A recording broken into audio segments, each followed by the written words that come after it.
السلام عليكم ورحمة الله وبركاته. ازيكم حبايبي، عاملين ايه؟ يا رب دايما تكونوا في افضل حال.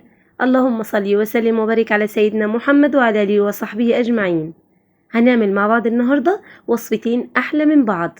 هنعمل الفراخ المشوية في الاكياس الحرارية، خطيرة. وعايزة اقول لكم بقى التتبيلة رهيبة من الاخر. وكمان هنعمل الرز بالخلطة اللي بجد تحفة جدا. يعني لو هتعملي عزومة هتشرفك جدا قدام اي حد، او لو حابة تدلعي زوجك خلاص اعملي له احلى وصفة، وهي دي. لايك وشير الفيديو الجميل خالص ده، ويلا بينا نشوف احلى وصفة. ومعايا فرخة او دجاجة وزنها حوالي 2 كيلو. جيبي الوزن اللي يريحك، مفيش مشكلة خالص، هتستوي معاكي وهتبقى تمام جدا وهتدوب. الفرخة بتاعتي طبعا نقعتها في محلول النقع اللي احنا عارفينه كلنا، اللي هو عبارة عن ايه؟ عن لتر من المية، عليها معلقتين من السكر، معلقة كبيرة من الملح، وعصرة ليمونة، ومعلقة من الخل. عايزه اقول لك بقى المحلول ده تحفه جدا وهينضفها لك تماما. الفرخه هنا بعد ما شطفتها كويس جدا وجففتها من كل الميه، هبدا ان انا اقطع السلسله اللي موجوده في الظهر. بشيل السلسله بالشكل ده وبستبعدها تماما، علشان بيكون فيها كميه زفاره غير طبيعيه، هي والرقبه. تمام. وهنا هبدا ان انا بقى افتح الفرخه بتاعتي زي ما احنا ما شايفين كده، ونشفناها طبعا من اي دم موجود فيها او اي حاجه، بشطفها كويس خالص وبجففها تماما. وعايزه بقى افتح فيها فتحات. فتحي بقى فيها فتحات في كل مكان فيها. مهم جدا واحنا بنفتح الفتحات في الفرخه بتاعتنا ما نجيش ناحيه الجلد خالص. احنا عايزين نحتفظ بالفرخه كده ان يكون الجلد بتاعها مظبوط وتمام وتبقى تمام خالص. الفتحات دي احنا بنعملها ليه؟ علشان لما ننزل فيها التتبيله تتغلل كل اجزاء الفرخه، وتبقى كل اللحم بتاعها متشبع تماما بالتتبيله، ويبقى طعمها غير طبيعي. الوزن هنا تقدري تتحكمي فيه براحتك خالص، حابه تجيبي فرخه 2 كيلو 3 كيلو زي ما انت محبه، مفيش مشكله تماما، هتبقى كويسه جدا معاكي وهتستوي. وجربي وما تقلقيش معايا خالص. زي ما احنا مش شايفين كده الفرخه بقت تمام معايا بقى في البوله بتاعتي، وهبدا ان انا اجهز التتبيله القويه جدا. جربوا معايا ومش هتندموا ان شاء الله. معايا طماطمايه مبشوره، انا عايزه كل حاجه انا هستخدمها معايا النهارده تكون مبشوره. وكمان معايا بصلايه مبشوره زي ما احنا ما شايفين كده. احنا مش عايزين نحط حاجه في الخلاط خالص، وهقول لكم ليه واحنا شغالين سوا. معايا معلقه صغيره مليانه من الثوم، او يعني حوالي 4 فصوص من الثوم لو انت ما عندكيش ثوم جاهز في الفريزر. تمام. وكوب من الزبادي او علبه زبادي، او تقدري تستخدمي لبن رايب لو متوفر عندك، مفيش مشكله خالص. وعليهم بمعلقه كبيره من الخل الابيض ده كويس جدا، معلقه كبيره وبس. معلقتين كبار من الصويا صوص، ودي كانت اخر كميه عندي فاستخدمتهم. معلقتين بقى من دبس الرمان، عايزه اقول لكم ده خطير. دي اضافه اللي انا قلت لكم عليها في العيد لما كنت عامله الوصفه دي، وقلت لكم دي الاضافه اللي انا زودتها وكانت بجد فرقت كتير. معلقه كبيره من الكاتشب، تحفه جدا.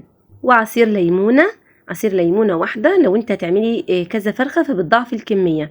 وهنا معايا معلقه كبيره مليانه من العسل الابيض، نقدر نستبدله بايه؟ بمعلقه كبيره من السكر، مفيش مشكله خالص. تمام. ودي كده كل المكونات اللي هي السايله معايا، وهنبدا نضيف المكونات الجافه اللي هي التوابل. بس بنقلب المكونات بتاعتنا كده خطيره. ومعايا ورقتين من الورق اللوري او ورق الغار، وكمان فصين من الحبهان. لو انت عندك حبهان مطحون ناعم تقدري تستخدمي نص معلقه صغيره من الحبهان المطحون. تمام. ومعايا معلقه كبيره من الكزبره الجافه، معلقه كبيره من الملح، معلقه صغيره مليانه من البابريكا او الفلفل الاحمر اللي هو البارد، ومعلقه صغيره من الفلفل الاسمر. ومعايا كمان البصل البودر والثوم البودر ده اللي احنا عاملينه سوا، ما شاء الله جميل جدا. ومعلقه صغيره هرميه من توابل الفراخ او بهار الدجاج، مش نستغنى عنها ابدا دي. ومعلقه صغيره من الكركم والكاري، ونص معلقه صغيره من الزنجبيل او الجنزبيل. وكمان هنا دي معلقه يعني ممسوحه من الكمون الناعم. وكمان معلقه صغيره من البهار اللحمه او السبع بهارات. وده ليه؟ لان انا بحب جدا اضيف نكهه القرفه في الوصفه دي، لكن ما كانش متوفر عندي القرفه، فبصراحه انا عندي السبع بهارات دي ريحتها قويه جدا فيها القرفه، فضفت لها النص معلقه دي. معايا هنا بقى معلقتين 3 كده 4 من الزيت، بيدي لمعه حلوه جدا وما نستغناش عنه خالص. وكده التتبيله بقت جاهزه معانا وتمام. هنا الفرخه بقى وابدا ان انا اتبلها بالتتبيله الخطيره بتاعتنا. جربوها يا جماعه. عايزه اقول لكم ليه احنا مش بنحط كل المكونات في الخلاط ونفرمهم سوا. بصراحه انا مش بحب الطريقه دي خالص. انا معتمده طريقه المكونات المبشوره دي اكتر، بتدي طعم حلو جدا وبتبقى قويه جدا معايا. كمان مش بحس ان الفرخه بتاعتي كلها ميه وكلها كده صيصه، لا لا، بحس ان هي كده ما شاء الله التتبيله ممتازه جدا والطعم بيكون تحفه وبيفرق كتير جدا في الطعم.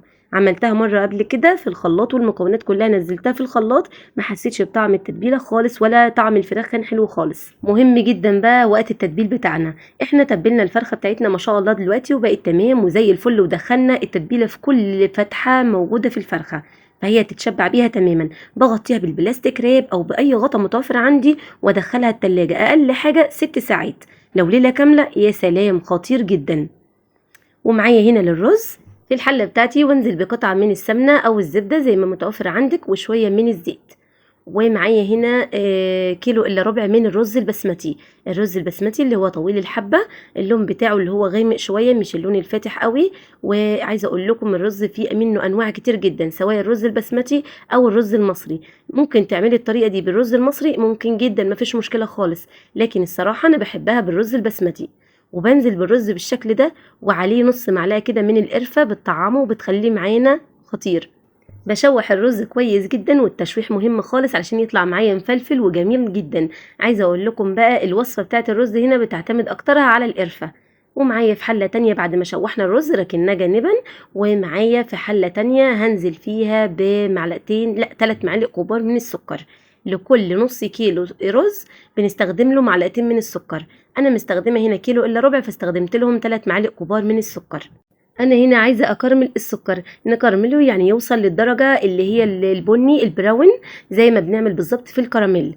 لازم نكرمله علشان يوصل معانا للمرحله المظبوطه تمام. شايفين الدرجه بدا ان هو خلاص كله ساح واخد الدرجه المظبوطه. انزل عليه بمعلقه صغيره من القرفه ومعلقه صغيره من السبع بهارات ومكعب من مرق الدجاج. لو انت هتستخدمي شوربه استغني خالص تماما عن مكعب المرق الدجاج، تمام.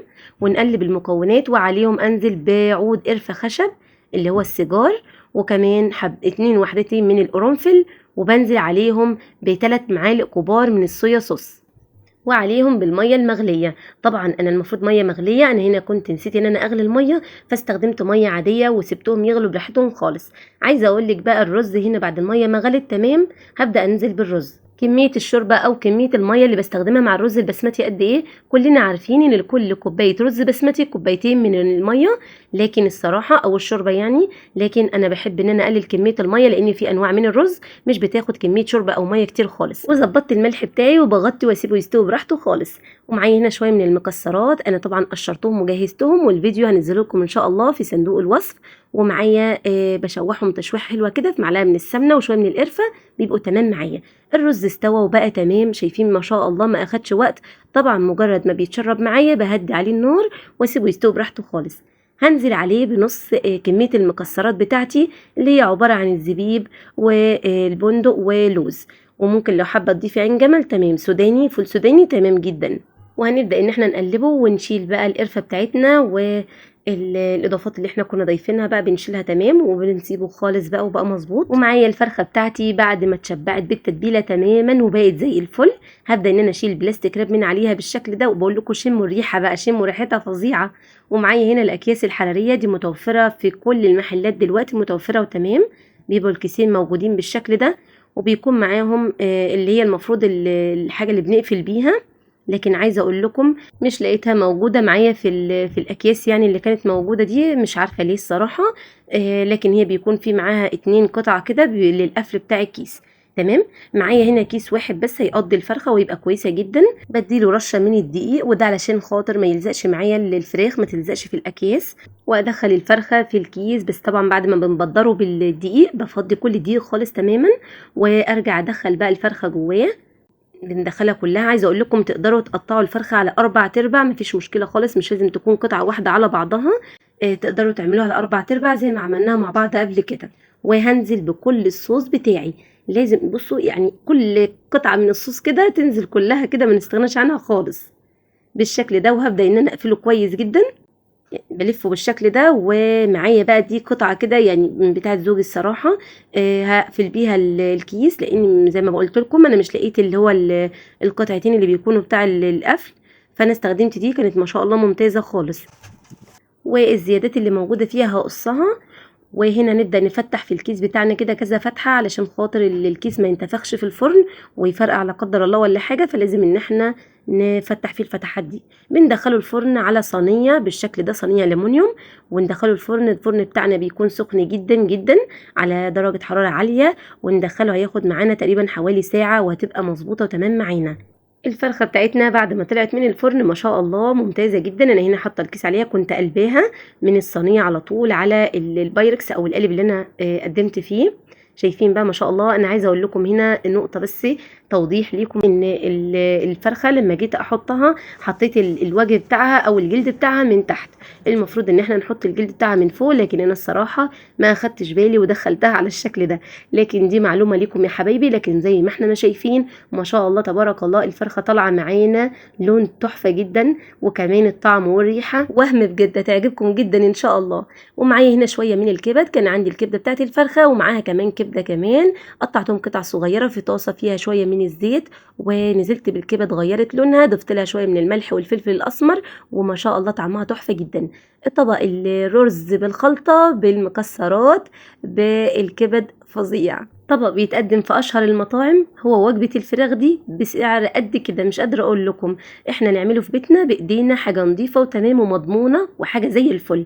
الفراخ بقول لكم دايبة دوب غير ريحتها وطعمها. يا رب اتمنى ان شاء الله يكون فيديو النهارده عجبكم حبايبي، ولو عجبكم الفيديو ما تنسونيش دايما باللايك والاشتراك في القناة وتعليق حلو منكم، والسلام عليكم.